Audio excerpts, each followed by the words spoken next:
Red Mage is my favorite job in Final Fantasy XIV. It's flashy, it has great support abilities, and after playing it for an hour, it will be yours too. So here's a beginner's guide on how to play Red Mage. Red Mage was first released with Stormblood, and you need to be at least level 50 to unlock it over an Ul'dah with the quest Taking the Red. The job starts you off at level 50, so let's start there. The first thing I want you to do is add these 3 spells to your hotbar. These are going to be your basic attacks, so you will be using them over and over, so put them somewhere handy. My advice, put Arrow on the left and Thunder on the right. Now, click on your Jolt spell and take a look at what happens. You will suddenly get this buff called Dualcast. And what this does is your next spell, no matter what it is, will be cast with no wait time. And yes, I mean no wait time. It will even skip the 9 seconds it takes to revive someone. Just keep in mind that Dualcast is only active after you cast a spell that has a wait time, which means, for example, if you use Swift Cast, you will not get the Dualcast buff. In my opinion, you should also go into your HUD settings and make your buff icon as big as possible. That way, you will always know whether or not you have Dualcast active. Dualcast is Red Mage's most useful ability. Just think of it as having a free Swift Cast after every attack. So now that you know that, let's talk about these 2 guys. The second important thing you need to know about Red Mage is the black and white mana gauge. Don't worry, this is super simple, so let's take it step by step. All you need to know right now is this. Ver Arrow gives you white magic.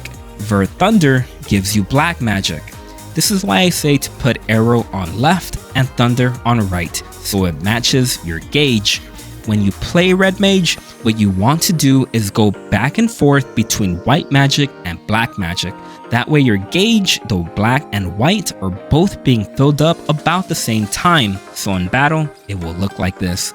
You will start with Jolt, and then you will use Arrow, and then you will use Jolt again, and this time you will use Thunder. The reason why we always start with Jolt is because it only takes 2 seconds to cast, whereas Arrow and Thunder take about 5 seconds to hard cast. So you're going to keep doing this until both sides are above 50, and now you can do your sword combo. So let's talk about that. I want you to add these 3 buttons to your hotbar. This is your 1, 2, 3 combo, so you should probably keep them in order. Once you have at least 50 on both sides of your gauge, you will now see it turn red, which means your sword combo is ready. Go ahead and click on the 3 sword attacks and you're done. This is in essence the very basics of Red Mage. You start off by using your spells to get your gauge to at least 50, and then you get close to the boss and stab them repeatedly, which looks like this. But the thing about Red Mage that I have yet to say is that it's a very flashy job for very flashy people. So let's make this combo a little bit more interesting. Add this ability to the beginning of your sword combo and add this one to the end of it. And now your combo will look a little bit like this. Once you have 50 on your gauge, rush the boss with this ability.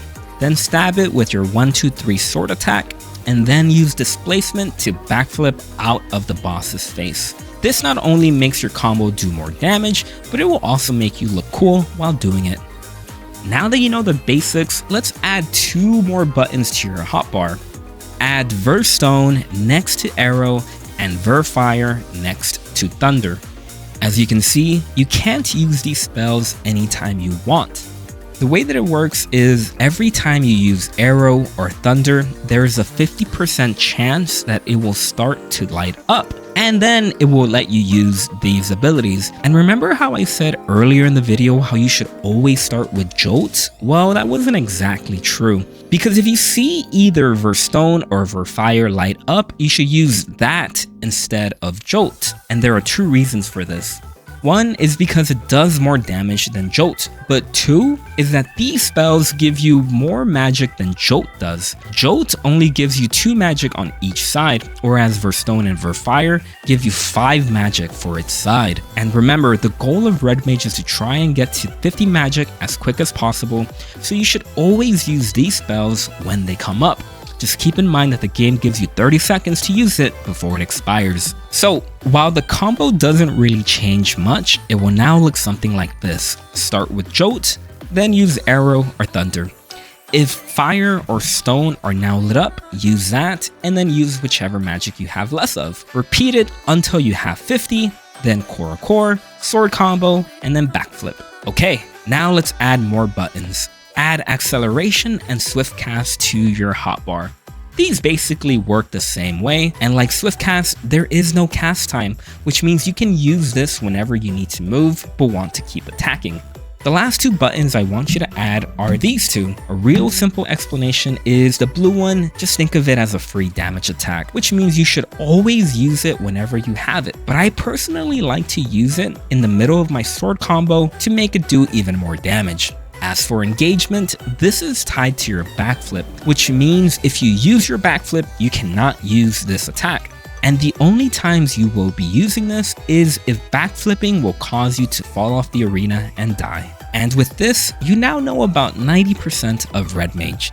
And this is just the abilities that are up to level 50. But don't worry, everything after this is pretty straightforward. But before we get to that, let's talk about the AoE combo. Lucky for you, AoE on Red Mage is really easy. It's literally the same as the single target, except you start with your arrow or thunder spell, and then you use your jolt. But instead of jolt at 50, AoE one is called scatter. So add these three to your hotbar and remember to add arrow to the left and thunder to the right. You still have to juggle your black and white magic and you still need to do your sword combo as normal. So this is all you need to know at level 50.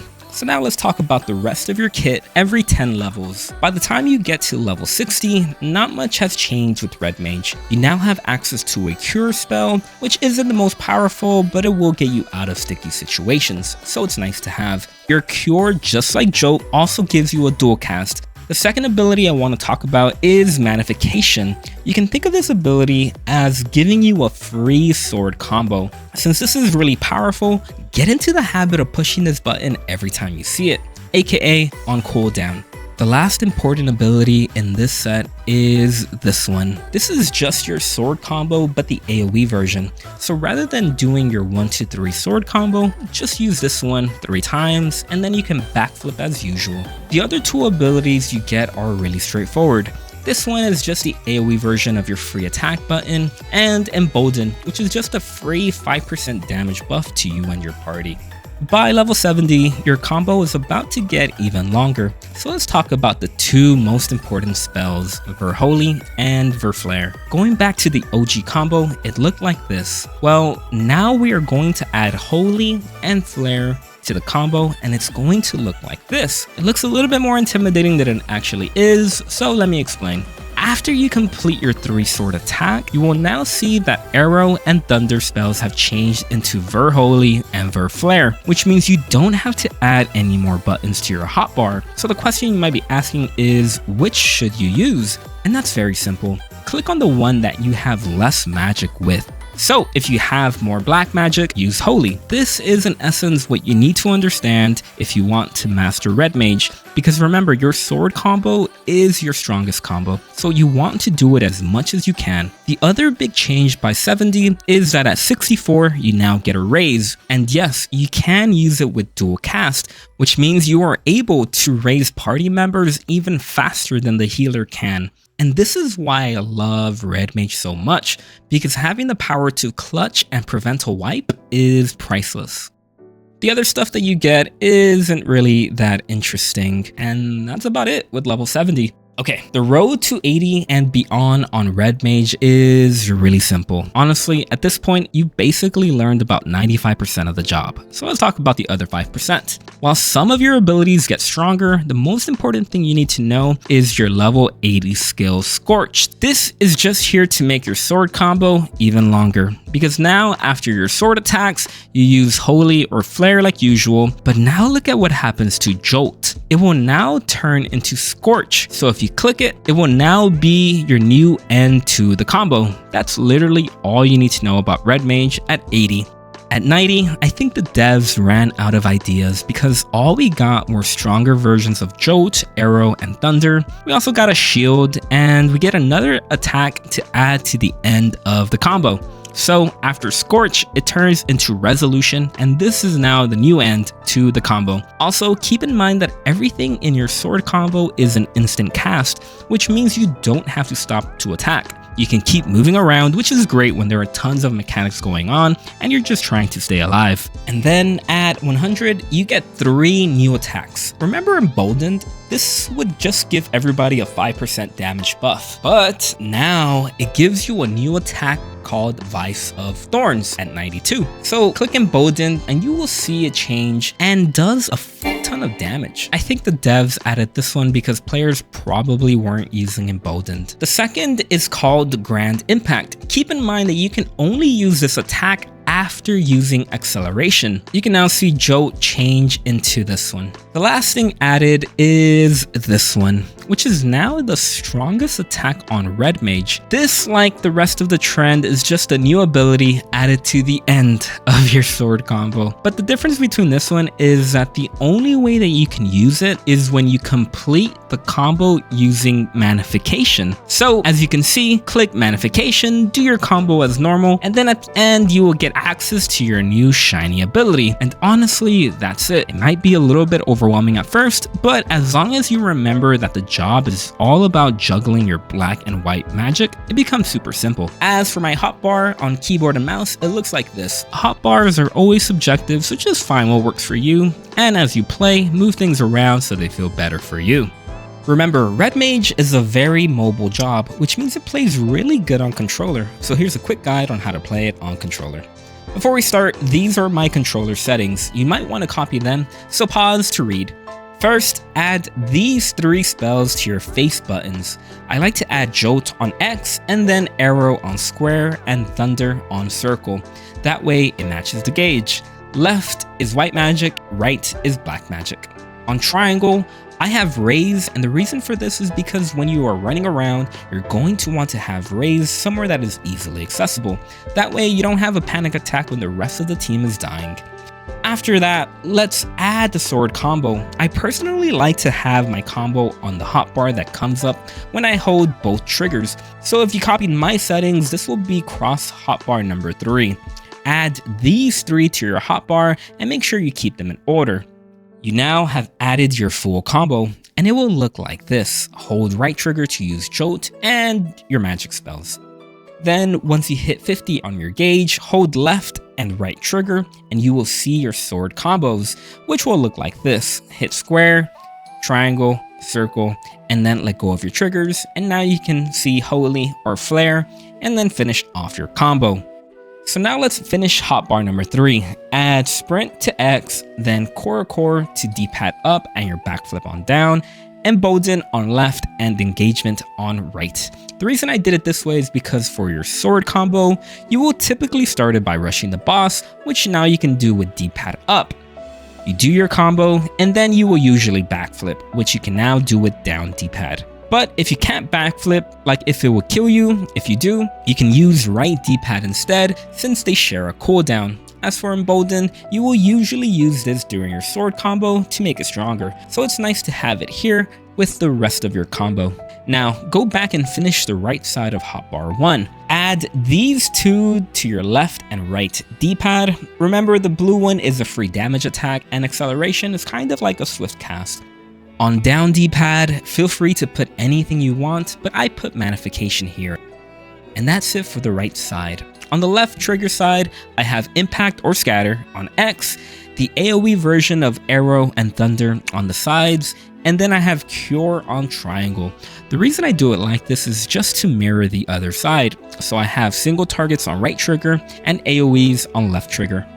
As for the D-pad, I have Emboldened on up, Swift on left to mirror acceleration, Contra 6 on right D-pad, and the AoE sword combo on down D-pad. I put Emboldened here because remember, at 92 when you use Emboldened, it gives you a really powerful AoE called Vice of Thorns, so be sure not to neglect this attack and use it as often as you can. The blue attack is also an AoE, so it always makes sense. So your AoE combo will look a little bit like this.